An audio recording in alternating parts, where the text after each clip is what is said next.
How are you all doing today? It is Sky Autumn here, and if you all could just do me one favor, like this video and leave a comment. So where did we leave off? Alabama 2 is accusing LV of being abusive. This comes after Bhad Baby accused her of taking her man. LV immediately responded denying these allegations. Here's his proof. He says, "If I threw a bottle at you during our trip, what's this? Why are you in this picture laid up with me after the trip, Alabama?" She then explains why. I went to Vegas and that's when he had alcohol and he threw the bottle at me. I tried to catch it, broke my nail, and it hit me in the head. But once again, I don't know what he was truly thinking when he did that. Later then found out that that was her boyfriend and baby's father, and it was just crazy and disheartening and such an ugly position to be in, especially after feelings were involved. He continuously lied to me, telling me that they were not together, that he's moving out of the house that they live in together, and that they had like no more dealings with each other and it was just business related. Sadly, I fell for his manipulative lies, and after I told him I no longer want communication with him, he continuously tried to talk to me and just put me in a very uncomfortable position. I'm not going to disregard my faults in this situation. I definitely feel like there were certain things I could have went about differently, but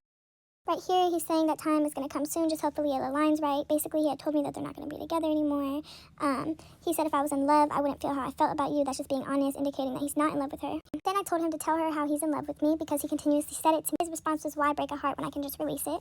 Another fake number. This is me telling Danny how he threw the bottle at my head, and this was her response. It was October 17th, and he came to my house when I was getting a tattoo and took this picture because he's a weirdo. Don't deny laying on him, and mind you, he has told me multiple times at this point that they are not together. He's also pushing 30, acting like he's 15. I then sent Danielle all the messages,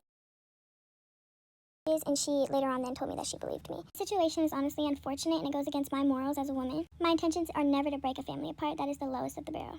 Believe me or don't believe me, that's just disgusting. Thankfully, I'm not blind to the fact that he's manipulating her or myself. He's also gaslighting the situation and trying to turn us against each other when really he was the problem from the beginning. Me and Danielle were more like acquaintances, more than anything, more than friends, etc. We hung out about 3 to 4 times. So he was well aware for 3 years that she was battling cancer, which is horrifying and disgusting. I had said stop calling me on the phone, and that's why he texted me bogus.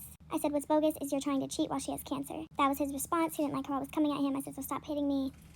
He said we hit each other, which is not true. He finds a way to contact me through Instagram, fake messages, or my main number. I block him, he will text me off his friend's phone. I told him I don't need you around.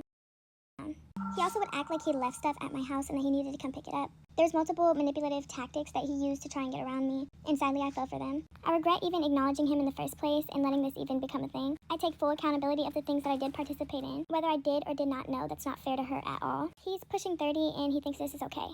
That is honestly scary. I hate this got brought to the media when it could have been a conversation. I understand her frustration and I hold zero resentment towards her. I'm gonna leave it at this. Take it or leave it. I love you guys. Alabama uploaded screenshots of LV denying being LV. And when she sent him a screenshot of his Instagram account, he denied it was his. She says this is proof that she didn't know who LV was and that he was dating Bhad Baby. Yesterday, Bhad Baby wrote, "This is an embarrassing mess. Alabama knows I looked at her like a little sister. I would give her advice all the time. When I realized the type of person she was for real, I started staying away. I seen her doing it to other girls. I would always tell her, leave the boys alone. She's 18 and boy crazy, specifically to boys that have girls. It's like it does something for her. I'm a mother dealing with postpartum and cancer. Do you really think I care to be in this mess? I do not beef with y'all know this. I'm so quiet. The disrespect, repetitive messing with people's men is why I went public with it. I'm not the only one she's done this to. Y'all don't remember?" Now, while these two are currently going back and forth, LV is currently unbothered and unfazed because he isn't in the hot seat. He goes to say, "I'm broke because y'all can't pinpoint what I do," or "I'm broke because my made 70 million. You all let me know what you think in my comment section below.